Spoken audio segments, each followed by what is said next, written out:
Good morning guys. At tara guys, samahan niyo ako magkikwento tayo about sa ating mga native chicken guys. Tingnan niyo guys. Lahat po guys ng ating mga native chicken nakalabas po sila. Hindi ko po sila kinulong kasi mas komportable po ako kung nandyan sila sa labas kasi marami po sila makakain na pagkain.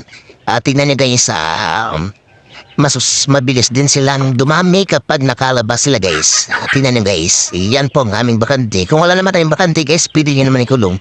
Pero sa akin guys, mas komportable ako na nakalabas sila.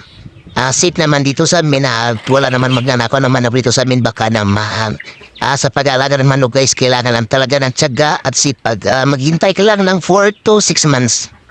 Saka pwede mo nang ibenta guys. Sa totoo lang guys, may pira talaga sa manok guys. Pwede mo yan pagkakitaan. Pwede mo rin pang ulam. Kung wala kayong ulam guys, malaking tipid. Kapag may ilaga tayong manok guys, sa totoo lang mahal pong bilihin ngayon. Sa mga may bakante dyan, baka naman mag-alaga po tayo ng manok. 1 o 2 piraso guys, mabilis lang yan dumami guys. Basta may lalaki lang tayo manok na isa. Ayan po guys, nangingitlog na po yung ating isang inahin. 2 pieces na po yan. Tingnan nyo guys, masaya kapag maraming manok guys.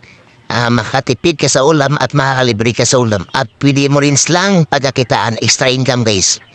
Pag nakamanok ka ng 20 pesos guys sa loob ng 4 to 6 months na buhay lahat, malaking pera na yun guys, maniwala ka guys. Malaking tulong na rin sa pandastos natin. Tingnan niyo guys. Yun po guys. Please subscribe my YouTube channel.